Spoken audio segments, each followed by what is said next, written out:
So, what should we talk about this evening?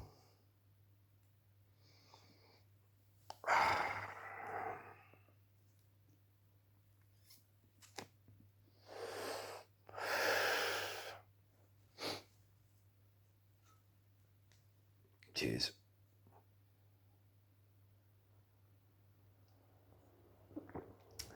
I've been having an interesting week in many ways.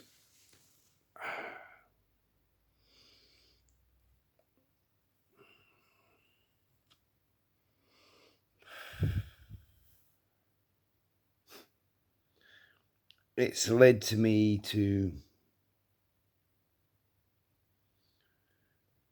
question humanity in a lot of ways, but also enjoy being part of the human race as well, which is all very confusing, I find.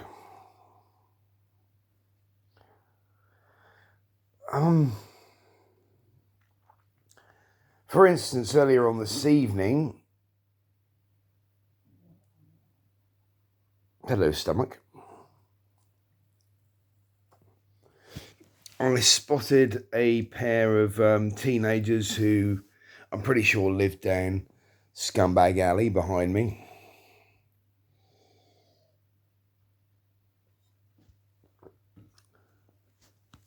I just happened to hear them out the kitchen window because they're very distinctive. They're from one of the ethnic minorities in this country. And they sat there underneath my kitchen window on the pavement eating snacks they'd just bought from a corner shop somewhere.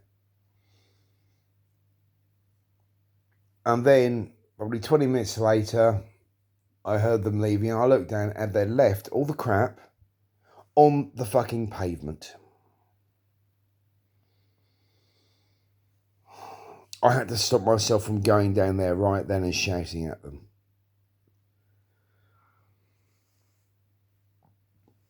Literally, they just left it on the pavement. There were some crisps in one of the bags, but other than that, they just left their crap on the pavement where they'd sat and eaten it. Even though 5 yards from them were my bins. They could have put them in there and I wouldn't have given a shit.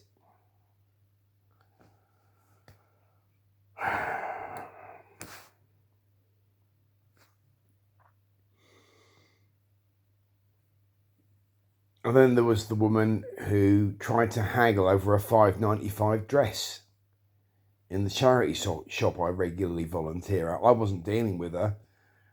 My good friend Floyd was. And she was like, $5.50. He was like, no, it's $5.95. She's like, $5.50, no, $5.95. And she gave him a look of disgust and went and hung it back up. And I'm like, you're quibbling about, 45p is more ass right there? Doesn't matter. It's a pittance. It's a tiny amount of money. Why are you quibbling about that? It's a charity shop. It's not an actual charity.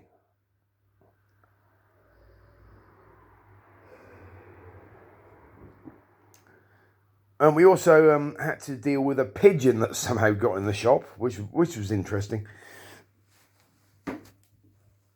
Apparently trying to herd it with a stick doesn't work. But my man Floyd, who is now entitled to be known as the Pigeon Whisperer, he just got really close to it, talked to it, and just picked it up and took it out. And I was like, well done, Floyd. These city pigeons are just like, oh look, human, hello. Yeah, I don't care, you're human, you probably dropped food.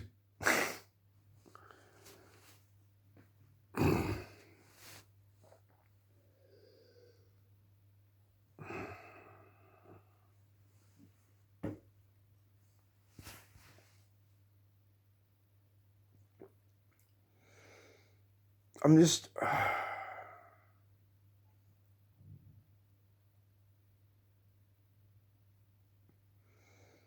getting to the stage where I'm feeling very impatient about the world in general again. This happens.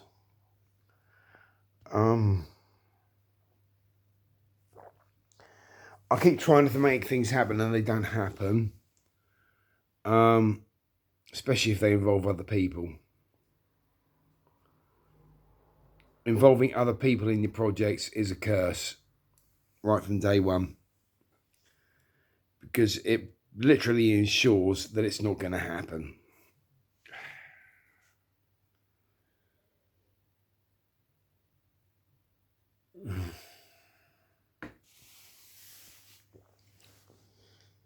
You know, a lot of other people, they'll say something like, oh, I'll do this.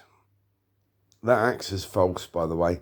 That is a plastic head on that axe there. It's my mock-up of a Dane axe. I did hope at some point to be able to get a local metalworking company to actually shape a proper Dane axe head, but I haven't got the money for it anymore. Because the Dane axe is something I've always wanted to master. It is the ultimate in Viking weapons. A sodding great axe on the end of a really big pole. Awesome.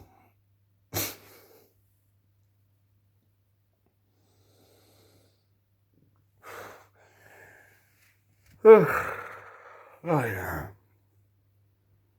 I just wonder whether in 40, 50 years' time we'll look back at this period of history and go, what the hell were they thinking? But I think we've done that many times.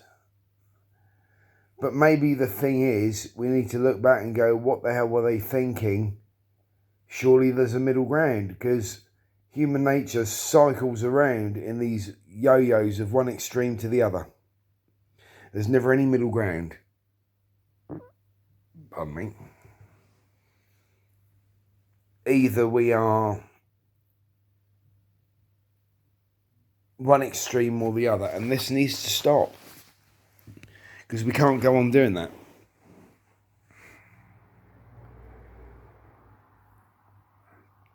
We need to find balance.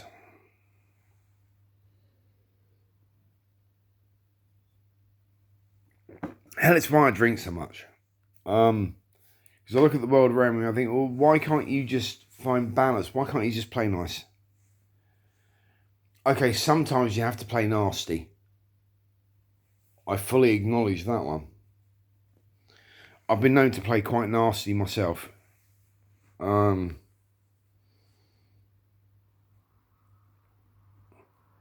there are some people in this world that if you play nice with them, they will just take advantage of it. So you have to get vicious. And I do vicious all too well at times. The majority of the times I've been vicious, it's been verbally and mentally. Because being physically vicious gets you arrested.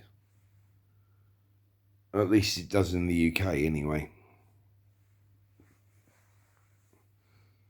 Or if it doesn't get you immediately, it gets you arrested, and then it can get you a custodial sentence. Unless you've got a very good lawyer or the general public is on your side. So therefore, I try to avoid that side of things, mostly.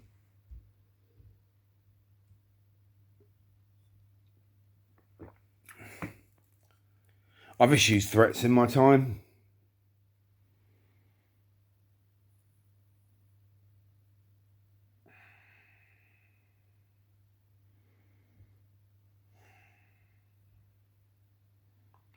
Sometimes I know I've been wrong. Other times, most people support me.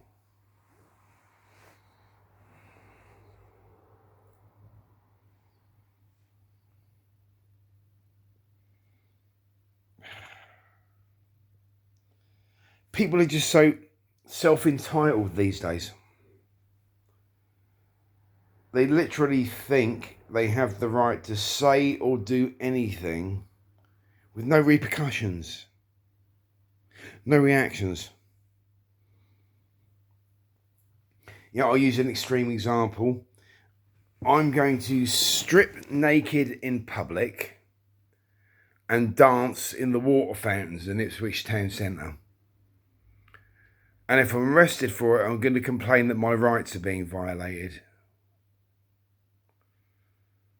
No. You're just being a dick.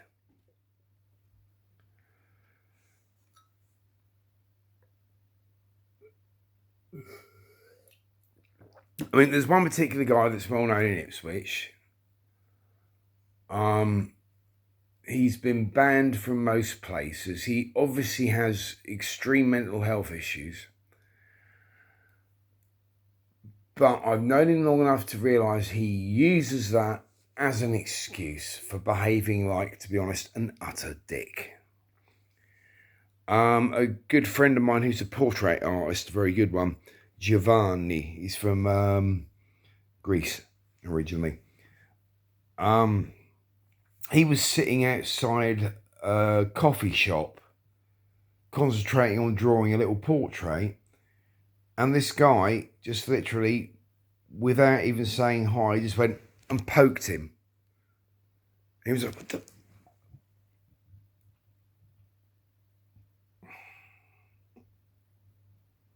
This is what this guy does. He has been banned from a lot of places in Ipswich town centre for being inappropriately handsy, especially with women, especially with vulnerable women.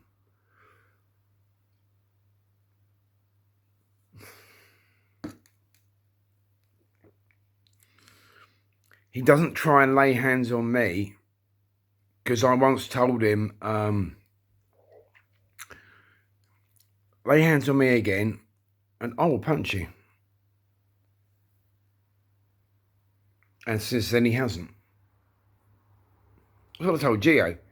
You've got to be very firm with it. You've got to make him realise that if he does that kind of thing with you, you'll hurt him. It's the only thing that's... I've seen him wandering around the town centre and touch, shake hands, pat the shoulders of children that he doesn't know. And on one occasion, I saw a parent's reaction. He was like, leave my kid alone. He was like, what? What's your problem? I'm not doing anything. Yes, you are, mate. You are, without permission, touching someone's child.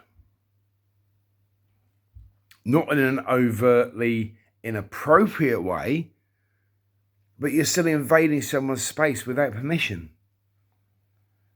Boundaries are important.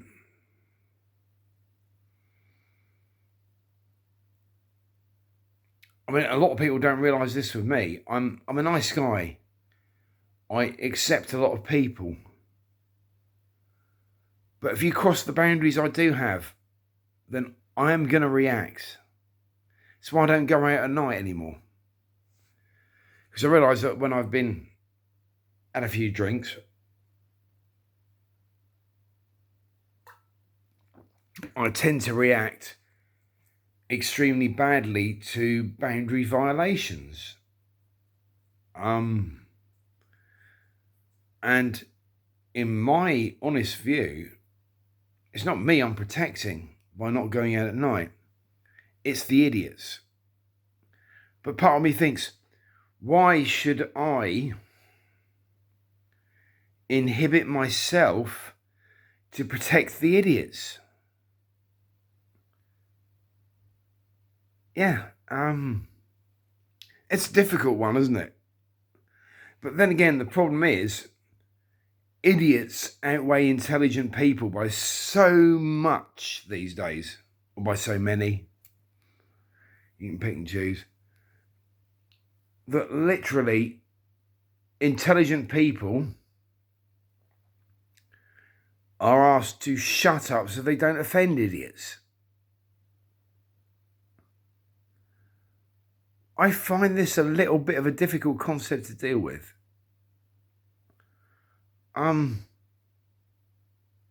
Yeah. Why should intelligent people with common sense be forced to shut up so they don't upset idiots? Just saying, plant the seed.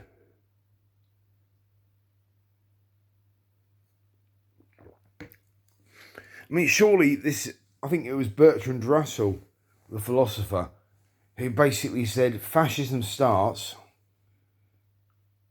by first they muzzle the intelligent, then they dazzle the idiots.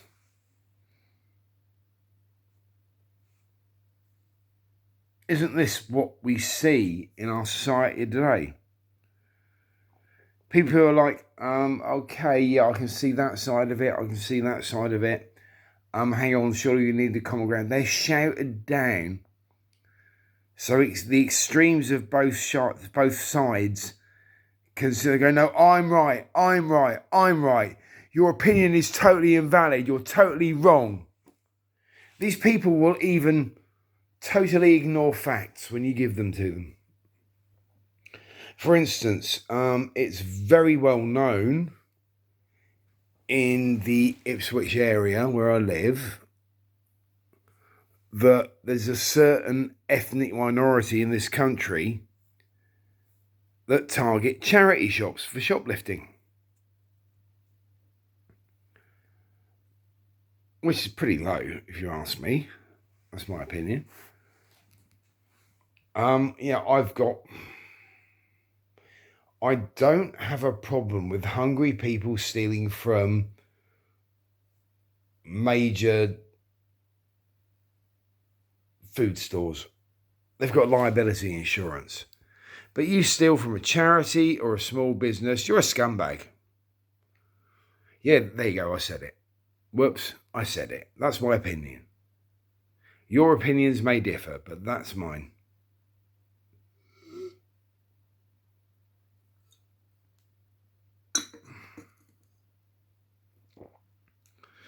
And there was a lady who I vaguely know does a lot of charity work. She was in the shop just after we'd had to basically confiscate stolen goods from 2 people from this ethnic minority,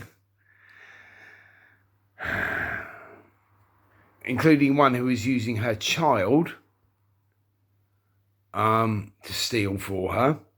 The child had picked up a cuddly toy with a price tag on it. She didn't offer to buy it when she was at the counter. As they left the shop, I just took it from the child along with a couple of other items that I knew she hadn't paid for.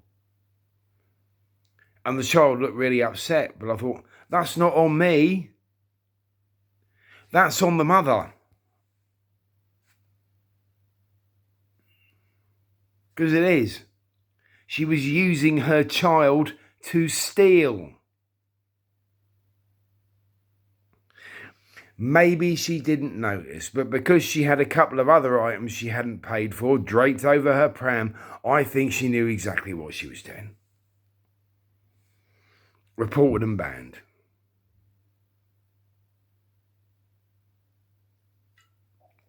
And this is the point I'm getting at.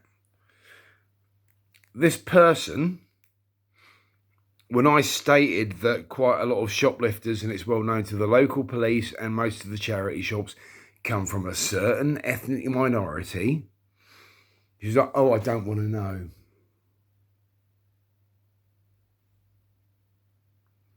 Okay, I'm giving you a well-known fact, and you're going to ignore it. Okay. All right. Yeah, all right. Okay. Yeah. Whatever.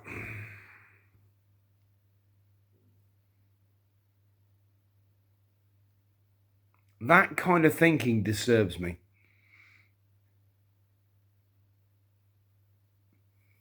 I mean, we also get people from that certain ethnic minority who are perfectly fine and perfectly honest and come in the shop and buy stuff. So I'm not saying they're all like that. I'm just saying there is a ring of shoplifters that target charity shops from a certain ethnic minority in this country. Okay, Romanian gypsies, there you go. I'll be honest about it. Let's not beat around the bush here. We're 20 minutes in, and I'm not big enough to bother about being demonetised anyway.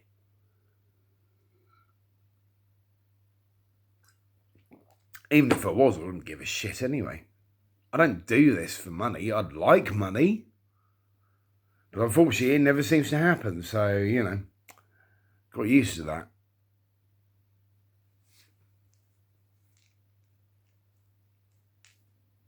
But no, if you have this worldview where you think everybody's nice and cuddly and you can't diss anybody or stereotype anybody, then when you're confronted with an undisputable fact and you deny it, well, you're not thinking straight, are you?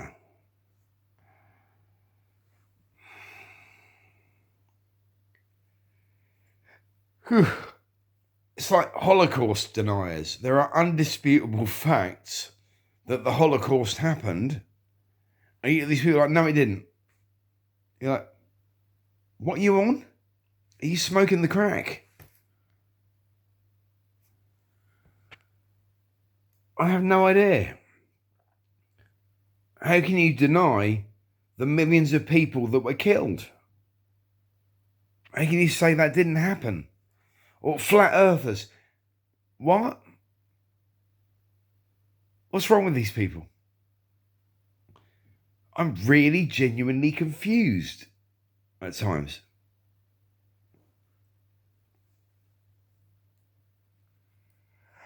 I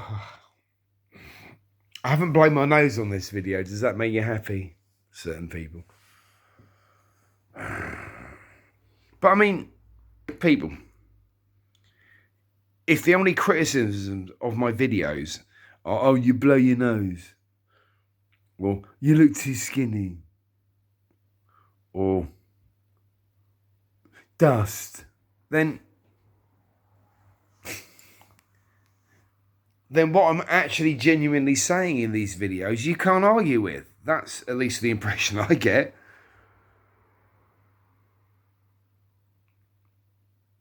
You know, because people are just aiming petty insults at you or banter,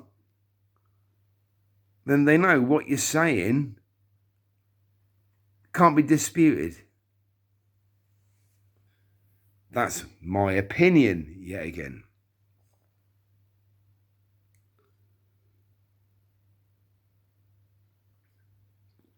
But, you know, thank you for listening to this little drunken rant.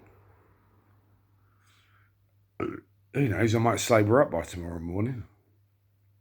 I've got loads of homebrew to get through, unfortunately. And I have been drinking rather too much lately. I'm sure I'll get out of it. I've been worse. So you guys take care, right? And that was my entry for this evening. Hey.